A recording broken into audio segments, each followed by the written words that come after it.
When I was a kid, I developed a text-based city simulation game that was inspired by the early Hammurabi video game. I tried to create an economic model that would account for all the different parameters that were under the player's control. Things like planting crops, paying soldiers, taxing citizens, etc. My friends and I had fun playing it, even though the model eventually blew up as it became unstable and showed impossibly large numbers. Now, with AI, I can take this concept to a whole new level. I'm pleased to announce my latest game, Into the Singularity. It is a grand strategy simulation game of the near future. Modeling the complexities of the modern economy is a complex undertaking. Everything is interconnected. Policy decisions, macro events, black swans, investor decisions, and budget allocations. In this game, you own a company and are tasked with making it thrive. Your goal is to be the most successful company by the time the game is over. This game is meant to be entertaining and educational. Players should collaborate and debate policy issues. I created this game to understand and explain just why things are about to get so crazy in the near future. Let's do a quick run with some other AI players to give you a sense of how it works. Let's configure a new game. You give it a unique name at the top. You select an industry and a location. Each of these industries and locations have unique properties that have certain pros and cons, like what kind of developers they have, how expensive are they, what kind of resources, what kind of regulatory environment, etc.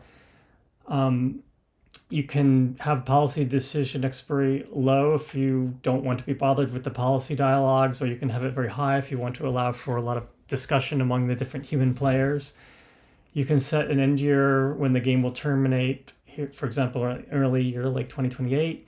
You can add open slots for other human players or add other AI players. You can have up to 20 players.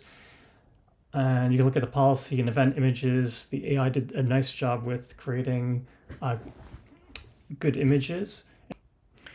Okay, I'm going to create game, and we're off. As you can see, time is progressing at about a rate of 1 day per second. Can slow that down for a moment while we get oriented. On the dashboard, you see an overview of the whole game, your company as it relates to the larger context. You can also get a more specific dashboard for your company as well as the other players' company. So you can compare your stats to theirs and see how their daily cost breakdown compares with yours and so on for all the other players. One of the first things you want to do when you start playing is make sure that the allocations of your budget match what you want. So you can adjust things a little bit. You can even give a portion of your payroll to AI. And that will, AIs aren't going to get better later in the game, but at the beginning there's a little bit of a penalty. So you submit that budget, and then you can look at the workforce breakdown, how many human employees you have versus the different AIs. Let's also speed up time a little bit now so we can see things happening. Give a little bit more budget to the AI, and now you can see we have some AI assistants. These other types of AIs will not become available till later in the game after a certain technology unlocks. You can look at certain patents that you unlock based on your industry and area of research. You can focus on certain areas of research. If I click on this, now my research will be focused there, and I may get a competitive advantage because of certain patents that I'll unlock in that area. You can change it. You can see all the technology that currently exists, and you can also scroll across and see technologies that will unlock in the future after they've been developed. On the markets page, you can see the different assets that you can buy and sell. Perhaps you want to invest in some of these things so that you can get a return on your money, like stock, maybe buy some stocks, buy a little Bitcoin, buy some real estate, and then you'll see how these things do in the future. And you can track their progress on these time series charts. You can review them for the last month or last year, last 5 years. I'm going to speed up time a little bit more. We can go to the world tab and see all the world statistics and economic indicators and how they change over time. Also can see last month, last year, and so on for each of these things. You can make deals with other players. This is sort of in development, but more coming with that. And then you can look at the different events that happen over time. Not a lot of events yet, but let's speed up time a little bit.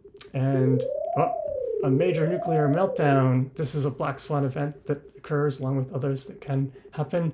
And you can see all the ramifications and consequences of what happens as a result of that.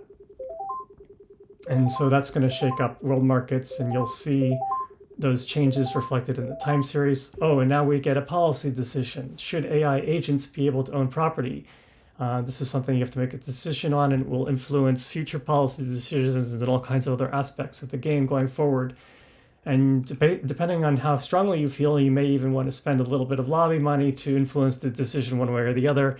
And then the outcome is determined by your vote, other human players' votes, and a bit of randomness, but also how much you contribute lobby-wise. And then there's another one. Should genetic enhancement of human embryos be permitted? Well, that's up to you to decide. Maybe you don't do it. Or maybe you indicate you don't do it. Doesn't automatically mean it's not going to happen. Depends on what other players vote. Depends on the base probability and things like that. All right, and so you continue making these policy decisions, and you continue playing the game going forward until either you reach your terminal year, which was 2028, which that's what we had set in the settings, so the game's over now, or all the players go bankrupt, or the world ends for some reason, or you reach the singularity. Whatever happens first, that's when the game ends. So Nebula, the AI player one, I guess they allocated resources a little bit better. So that's the game. Hope you have fun playing. If you have feedback, please send it to me via this feedback button where you can report a bug or feature request. Thanks.